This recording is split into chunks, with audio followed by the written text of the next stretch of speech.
Sayyidah Khadijah itu adalah seorang perempuan, salah satu dari perempuan yang paling kuat yang pernah saya lihat, yang pernah saya dengar ceritanya di atas muka bumi ini. Teman-teman saya ikut sekalian yang saya muliakan, kuat apanya beliau? Kuat secara hatinya, kuat terhadap rasanya. Saudariku sekalian yang saya muliakan, lihat bagaimana kekuatan Sayyidah Khadijah. Saat Nabi Muhammad sallallahu alaihi wasallam datang dengan menggigil badannya, 15 tahun usia pernikahan mereka kala itu. Sayyidah Khadijah menikah di usia 40 tahun, Nabi Muhammad waktu itu usia 25 tahun. Ketika 15 tahun kemudian Nabi Muhammad usia 40 tahun, beliau datang dari Gua Hiro. Setelah berhari-hari ada di sana, diturunin wahyu oleh Allah Subhanahu wa taala dengan datang malaikat Jibril bawa perintah, "Iqra ya Muhammad, baca wahai Muhammad." Tapi Muhammad bilang, "Ma'ana biqari, saya enggak bisa baca." Didekap sama malaikat Jibril, hatta balantu annahul maut, sampai dikirain nabi itu adalah kematian. Dilepasin lagi sama malaikat Jibril, "Iqra ya Muhammad, baca wahai Muhammad." Nabi Muhammad bilang, "Ma'ana biqari, saya enggak bisa baca." Didekap lagi sama malaikat Jibril sampai 3 kali berturut-turut. Kemudian Nabi Muhammad bertanya, "Mada aqra, apa yang mesti saya baca?" Malaikat Jibril berkata, "Iqra bismi rabbikal ladzi khalaq, khalaqal insana min 'alaq, iqra wa rabbukal akram, alladzi 'allama bil qalam, 'allamal insana ma lam ya'lam." Itu Nabi Muhammad keluar dari gua dengan tergopoh-gopoh, dengan terjatuh-jatuh. Nabi Muhammad jalan terus menggigil tubuhnya, teman-teman sekalian, karena ketakutan yang luar biasa atas apa yang terjadi. Sampai kemudian beliau mengetuk pintu istrinya, Sayyidah Khadijah. Sayyidah Khadijah membuka pintu tersebut, mendapati suaminya menggigil. Hanya berkata dengan satu ucapan aja, "Zammiluni, zammiluni. Zammiluni ya Khadijah, zammiluni. Selimuti aku, wahai Khadijah, tolong selimuti aku." Sayyidah Khadijah, perempuan kuat, mendapati suaminya panik. Saya bayangin ya, kalau Sayyidah Khadijah bukan perempuan kuat, biasanya suaminya panik, bininya ikutan lebih panik lagi. Ayo, para istri, suamimu panik, kamu gimana nih? Sayyidah Khadijah nggak ada panik-paniknya. Sayyidah Khadijah bimbing suaminya, dibawa atas tempat tidur, diselimutin sesuai dengan apa yang beliau mau, diselimutin lagi, selimutin lagi, sampai ditenangin. Beliau duduk. Kemudian mungkin kalau di kita seperti dibuatkan teh manis, seperti itulah ya, teh hangat gitu kan. Kemudian duduk di sampingnya, gak ada tanya, "Kenapa sih Muhammad kamu segitu ketakutannya?" Gak ada, tungguin aja sampai suaminya cerita sendiri. "Tadi Khadijah, waktu saya di gua, tadi saya didatangi seorang, dia sangat putih bajunya, sangat hitam rambutnya, tapi saya nggak kenal sama dia Khadijah. Dia bilang, 'Iqra ya Muhammad.' Saya bilang, 'Ma ana biqari,' saya nggak bisa baca. Duduk saya Khadijah." Diceritain sama Nabi Muhammad alaihissalam. Sayyidah Khadijah dengerin aja. Nih istri yang kuat tuh yang seperti itu tuh. Suaminya curhat, nggak kemudian ditimpalin dengan keadaan yang lebih mengenaskan lagi gitu.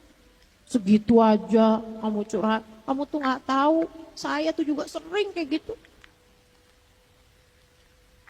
Nggak gitu, didengerin dengan baik. Teman-teman saya sekalian, saatmu menjadi telinga, jadilah telinga yang baik buat suamimu. Kasih dua-dua telinga itu kepadanya. Jangan cuma dengerin dengan setengah telinga, dengan satu telinga misalnya gitu ya. Habis itu kemudian gak lama dari suami cerita udah kedengeran suara dengkurannya. Istri mana tuh yang begitu? Kalau dibilangin, "Saya tadi malam masih cerita, kamu udah tinggal tidur aja." Ya saya kan cuma ngikutin apa yang kamu kerjain. Selama ini kalau saya cerita juga kamu tinggal tidur. Kok suami istri isinya cuma membalas saja. Ya Allah, ya Allah. Masa urusannya cuma balas dendam terus-terusan antara suami sama istri. Lihat bagaimana keluarga baginda Nabi besar Muhammad sallallahu alaihi wasallam. Saat Nabi Muhammad cerita, ditungguin, didengerin sampai selesai. Habis selesai, Sayyidah Khadijah nanya gini nih, saya nggak tambahin nggak kurangin dari teks asli ceritanya, kisahnya, ucapan-ucapan Sayyidah Khadijah. Sayyidah Khadijah nanya begini, wa ma tahsyah ya Muhammad, dan apa yang kamu takutkan wahai Nabi Muhammad, wahai Muhammad, belum jadi nabi ya. Amin mesin ya musik, kamu takut ada kayak setan, jin gangguin kamu, kekuatan-kekuatan sihir gitu. Zaman itu banyak sihir-sihir ya. Apa itu yang kamu takutkan? Kamu kayak disantet, kamu kayak dijahatin, atau ada kekuatan-kekuatan supranatural gitu yang gangguin kamu, ada makhluk apa tuh namanya? Makhluk mistis gitu gangguin kamu, seperti itu wahai Muhammad, kamu takut? Nabi Muhammad mengangguk. Kemudian Sayyidah Khadijah menjawab, innallaha la yukhzika abada. Wahai Muhammad, kamu harus tahu Tuhanmu tidak akan pernah menyusahkanmu. Tuhanmu gak akan bikin kamu susah wahai Muhammad.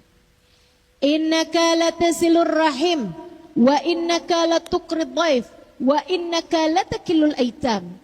Orang sepertimu tidak akan pernah dikecewakan oleh Tuhan wahai Muhammad, sebab kamu adalah seorang yang selalu menyambung hubungan kekerabatan. Kamu adalah seorang yang selalu menjamu tamu. Kamu adalah seorang yang selalu menyantuni anak yatim. Orang sepertimu wahai Muhammad akan selalu disayang oleh Tuhan. Kurang lebih seperti itu teman-teman sekalian, kalau diartikan dalam bahasa Indonesia.